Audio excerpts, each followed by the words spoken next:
Did you know that UK taxpayers were charged 57 million between 2020 to 24 for the BBC's international charity, BBC Media Action? If you're thinking, what on earth is that? Well, we'll get into it. My summary is I think it's an arm of the United Nations, but let's leave that for a bit later. So first of all, BBC Media Action is another example, as I touched on yesterday, of how even if you don't have a TV license, you think you're signed out of the BBC, your taxpayer funding's safe from their clutches. No, they are taking it anyway. And in this case, it's the Foreign Office that's giving this charity a lot of money. BBC Media Action says, in a world of disinformation, distrust and division, we share the BBC's values, skills and experience to bring people together and foster greater understanding and trust. Isn't it funny they share the BBC's values when they have exactly the same name? BBC Media Action, of course. Anyway, the really interesting bit that leads me onto my thesis about the United Nations lies in BBC Media Action's 2023 to 24 financial report. And it makes clear its main donors include the UK Foreign Office, USAID, and CIDA. And CIDA is the Swedish International Development Cooperation Agency. So I'm sure that Swedish people will be delighted to know that they're contributing to the British Broadcasting Corporation's international charity, along with quite a few others actually. Anyway, BBC Media Action explains who we serve. We exist to serve people who are most vulnerable to information disorder. Sounds like something you go to the doctors for, doesn't it?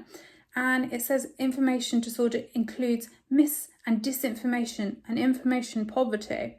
The very fact that they talk about mis- and disinformation and information poverty, a word that normally applies to food, water, clothing, basic needs, shows how serious they think the threat of disinformation is, as if Mariana Spring from BBC Verify coming along to give one of her broadcasts is the same as the UN providing food supplies in Gaza or something. In its financial report, I'll show you an example of the absolute BS crap it does. We worked with Ukraine's national broadcaster to produce Visible, a landmark series of films dispelling LGBTQI plus stigma in Ukraine and showcasing the wartime contributions of these communities. Yeah, like they're at war, but thank God that they've got some films dispelling LGBTQI stigma. And here comes some of the more important details. The United Nations makes an appearance in its report. For instance, we joined the Concordia Summit alongside the UN General Assembly, speaking to the pressing need to combat mis- and disinformation as a major threat to democracy and development. And basically, what I read into in this report is that the UN, we know they're really obsessed with disinformation. They have their own UN Verify. Could it have anything to do with BBC Verify by Mariana Spring? They're really obsessed, and I basically think that they're trying to have enforcement agencies all around the world combating the disinformation to try and help the UN push its agenda through. If that's not deep statey enough for you, it adds in the report, our significant donors include the UK Foreign, Commonwealth and Development Office, as we already know, several UN agencies, the Bill and Melinda Gates Foundation, Bill Gates, who got a big puff piece recently on the BBC about his life, yawn.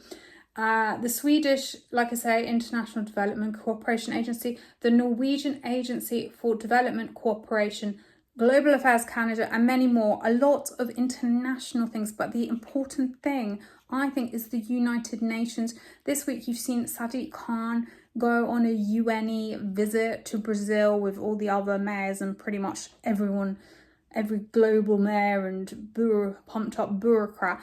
And they are also bringing up disinformation. It's basically how the UN is enforcing its sustainable development goals. If you don't agree, you're probably subjected to disinformation, poverty. So BBC Media Action is deploying all these units around the world effectively. Have a look at its report. I'll be interested to see any comments. If you like my content, please subscribe, tell your friends. I'm just trying to do my bit to fight for a better world.